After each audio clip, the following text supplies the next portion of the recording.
Alam mo kung ano yung maganda kapag nasa probinsya ka?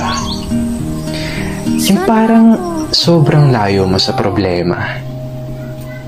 Yung manghuni ng ibon, sariwang hangin, na kahit sobrang bigat ng pakiramdam mo, kapag naranasan mo tong mga to, biglang mawawala na lang.